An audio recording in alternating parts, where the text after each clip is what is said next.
안녕하세요. 재정하는 남자 최준원입니다. 지난 시간에는 롱텀 케어에 대해 개념을 알아보면서 왜 준비해야 하는지를 알아봤는데요. 오늘은 롱텀 케어를 준비하는 방법들에 대하여 어떤 것들이 있는지 알아보도록 하겠습니다. 첫 번째로 롱텀 케어를 대비할 수 있는 방법 중 하나는 가족으로부터 도움을 받는 방법이 있겠는데요.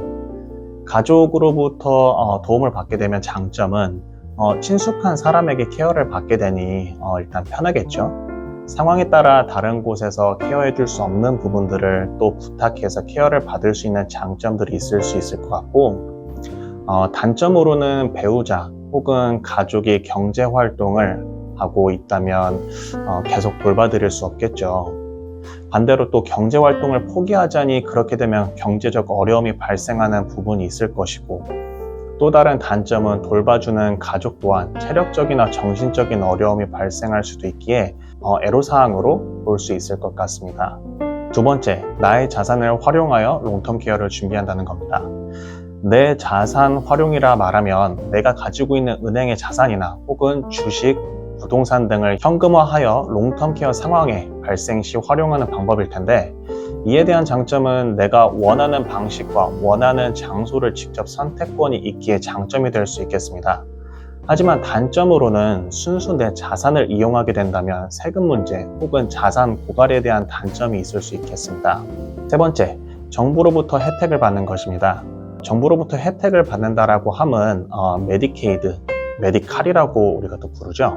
메디케어를 들어볼 수 있겠습니다.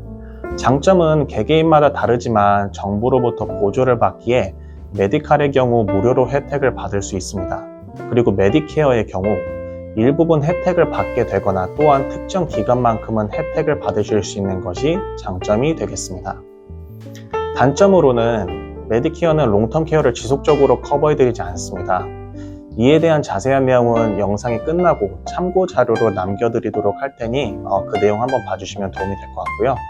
그래도 일단 메디케어로 롱텀 케어 혜택을 받으실 수 있으신 최대 혜택을 말씀드린다면 최대 100일까지만 가능하십니다.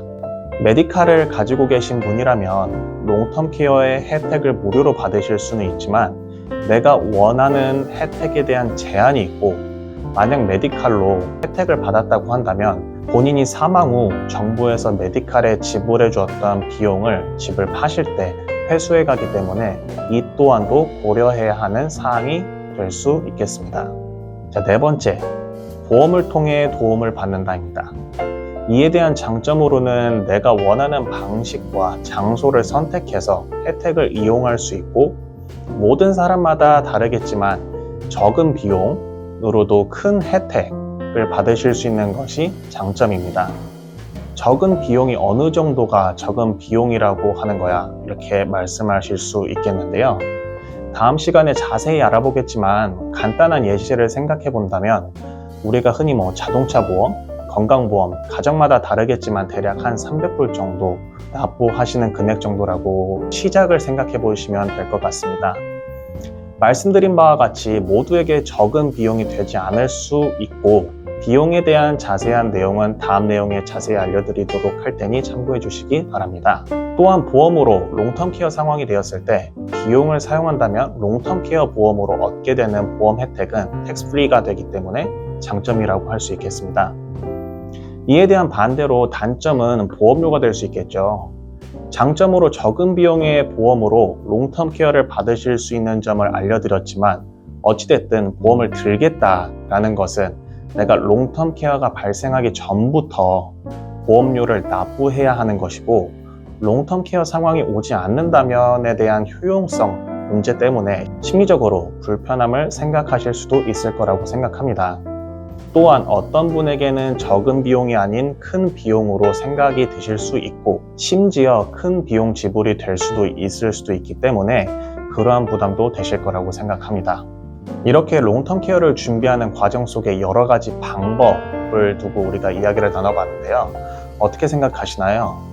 롱텀 케어.gov 내용에 따르면 65세가 넘어가시는 분들이 롱텀 케어가 발생하실 수 있는 확률은 대략 70%가 된다고 합니다.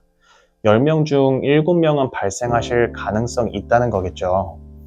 또한 위의 내용에 따르면 여성분들은 대략 3.7년, 남성분들은 대략 2.2년 정도 롱텀 케어 기간이 평균적으로 필요하다고 하니 가볍게 볼 수 있는 기간은 아닌 것 같습니다.